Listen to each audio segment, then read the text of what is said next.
Yawgmoth Thran Physician is ridiculous. As a commander, he's beyond absurd, fueling his own broken abilities with his other abilities. You pay 1 life and sacrifice another creature to put a -1/-1 counter on something and draw a card. Then you pay mana and discard those cards to proliferate the -1/-1 counters you put on creatures in order to draw cards. Do you see what's happening here? He's a self-contained board wipe. And in the deck I'm about to show you, a self-contained win condition. I do hope you enjoyed the video, and if you do, remember to hit that like button, helps out a lot.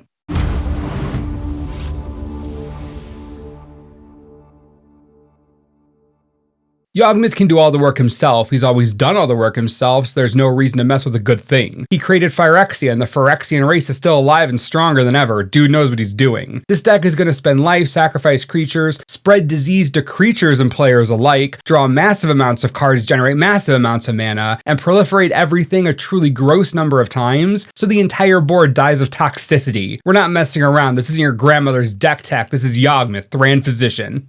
Hangerback Walker, Orochi Hatchery, and Spawning Pit can be proliferated into the 4th sphere, creating an army we can massacre over and over again. Nether Trader and Reassembling Skeleton keep coming back themselves. They're going to die a lot to Yawgmoth's noble research. Then we have Ophiomancer to create snakes constantly, since we'll be sacrificing them as fast as possible. Endrick Ser, who summons thralls whenever we cast creature spells. Ogre Slumlord, who replenishes our ranks with rats on non-token death. Nest of Scarabs is repeatable destruction with Yawg's ability. Place a counter, create a 1/1, sack that 1/1, place a counter, create a 1/1, and then the unknowingly loyal servant of Yawgmoth, Mikaeus the Unhallowed. The creatures you sacrifice come back, then you can give them -1/-1 counters, let them die again, then they come back. Counters cancel each other out now, so Mikaeus can keep bringing them back again and again. Same with Geralf's Messenger, dies, bring it back, has a +1/+1 counter, put a -1/-1 counter on it, sacrifice it again, it comes back, so on and so forth, draining your opponent for 2 each time. With Mikaeus on the battlefield and any 2 other non-token, non-human creatures, you can loop Undying, sacrificing one of them to -1/-1 whatever you want. The one you sacrifice comes back with a +1/+1 counter on it. You sacrifice the other one to put a -1/-1 counter on the first creature. That creature has no counters on it anymore, and the second one comes back with a +1/+1 counter. Enjoy casting Geralf's Messenger and Ogre Slumlord forever.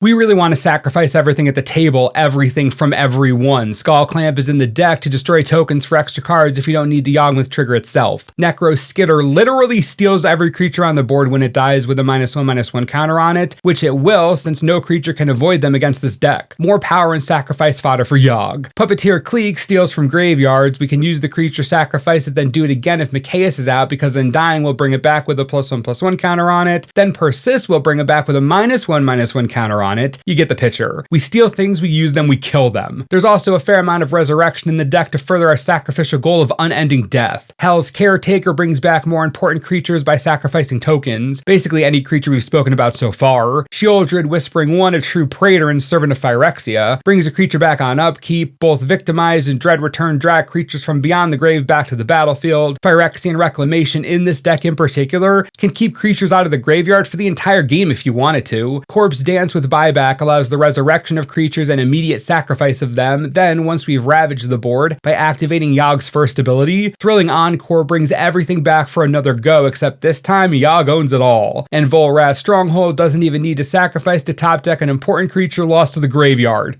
Remember, everything on the board needs to die, including players, so if Yawgmoth's second ability is going to be activated enough times to do that at once, he needs lots of cards and lots of mana. Let's get cards first. The fact that Yawg draws a card every single time he activates his first ability is actually stupid, it's broken. So adding more card draw isn't even that big of a concern. Grim Haruspex draws off non-token death, Liliana Dreadhorde General draws from all death on Yawg's side of the battlefield, as well as creating more fodder and fueling her own trigger. More than enough card draw considering Yawg usually does it all himself. That's why Reliquary Tower and Thought Vessel are also in this deck. Maximum hand size is a real buzzkill, 7 cards and not nearly enough to shred everyone to pieces. Yawgmoth runs a mono-black deck. This affords him certain opportunities that multicolor identities don't get to take advantage of. There are 23 swamps in this deck. Burnished Heart can get them, Solemn Simulacrum can get them, Liliana of the Dark Realms can not only get them, but destroy creatures with their power and even propel your swamps to Lake of the Dead level strength. Astral Cornucopia can be proliferated to function as a giant black mana source. Commander Sphere is black mana that turns into a card. Then there's Phyrexian Altar. This card is also busted, much like Yawgmoth himself. Need emergency black mana to proliferate proliferate everything, Phyrexian Altar is there. Both Cage Sun and Gauntlet of Power effectively double the mana added by basic swamps, as well as buff almost all creatures in the deck. And Arcana Revenant does the same, except she comes with a powerful pump ability to end games by herself. Then we have Cribghast, another mana doubler, also comes with Extort, because why not? Yawgmoth doesn't mess around. Cabal Coffers, Magus of the Coffers, Cabal Stronghold, Urborg, Tomb of Yawgmoth, Nykthos, Shrine to Nyx, and Thespian Stage. All here to tell a story of Yawgmoth's flooding mana, drowning the entire commander table, and with 23 natural swamps, these cards are going to tap for a hefty sum of black mana. Crypt of Agadeem takes advantage of black creature cards in the graveyard, adding even more mana. Phyrexian Tower fuels Crypt of Agadeem, then Myriad Landscape sacrifices for 2 basic swamps, probably adding double or triple mana thanks to Gauntlet and Sun. Not done yet. Black Market can have 10 or 20 or 30 counters on it by the middle of the game whenever a creature dies. Come on. If the opponents at the table let this stick around, the game is basically over, giving Yawg dozens of mana to work with at once, essentially for free. Do you know what Yawgmoth does with a lot of black mana? This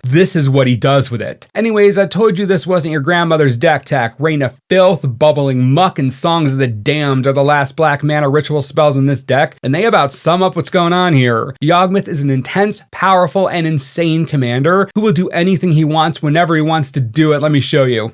Look at all the ways to create a ton of mana. Yawgmoth himself draws cards at a speed unrivaled by most cards in Magic. Fill the hand through Death and Decay, gather black mana with more speed and brutality than a green deck, and then funnel it into Yawgmoth's true power, Proliferate. Pay endless amounts of mana, discard giant hands, and proliferate the table to its knees. But how does Yawgmoth kill the players? What could he possibly proliferate on players to kill them in agonizing pain? Skithiryx the Blight Dragon, Icarrats, Flesh Eater Imp, Inkmoth Nexus, and Decimator Web. All these players need is a single poison counter. Just one and they're as good as dead. This deck exists to help Yawgmoth poison an entire table, rule over the battlefield with death itself, then watch his enemies die from an overwhelming proliferation.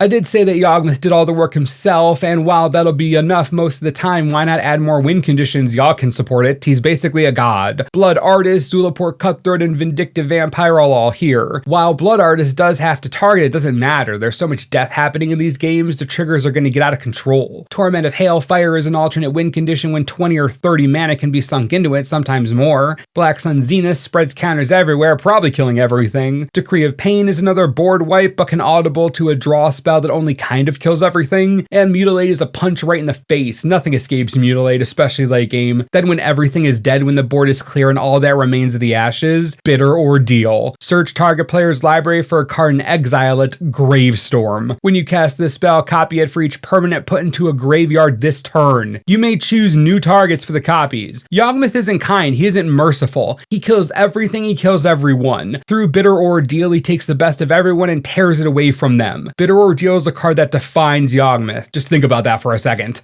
Proliferation is Yawgmoth's specialty, but Phyrexia itself learned. Contagion Clasp, Contagion Engine, and Karn's Bastion are in the deck. Easily proliferate machines that do work when Yawgmoth can't. Midnight Banshee oppresses most opponents, spreading disease while leaving most of Yawg's forces unaffected. Next is Dross Harvester, a truly brutal card. Dross Harvester never loses more life than it gains. 4 life per turn is nothing compared to the life gained from its second trigger. Whenever a creature dies, you gain 2 life. Creatures will be dying constantly. If anyone at the table plays a creature, it will probably die sooner than later, which means the Harvester helps to fuel Yawgmoth's sacrificial research, giving him life in exchange for death.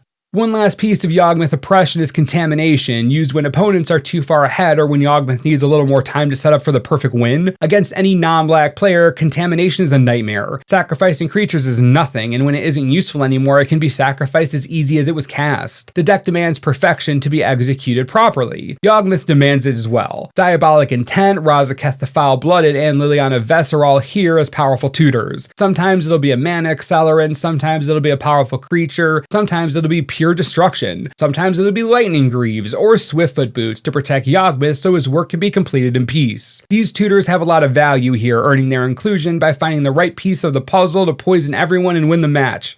All that's left, Soul Ring, Rogue's Passage to let infect creatures through, and Temple of the False God. In the rare case Yawgmoth needs Colorless Ramp. Just listen, I'm not being hyperbolic here, I'm not joking around. Yawgmoth Thran Physician is the best mono black commander ever printed. I don't think it's particularly close. What he can do is far and away the most powerful set of abilities ever put on a black commander card. He fuels himself, he is the win condition, he is the enabler, he is everything in this deck. Any deck you make with Yawgmoth, you'll see what I'm talking about. The man doesn't tap to do anything, and there's a reason for that. He's designed to be a conduit, an engine like no other. This is the next level of mono blacking commander. Yawgmoth Thran Physician is a commander god. Click the first link in the description to check out the list. You will not be disappointed. It is savage, fun, and bloodthirsty. If you liked the video, please consider liking and sharing, as it really does help out a bunch. And as always, thanks for watching, and we'll see you next time.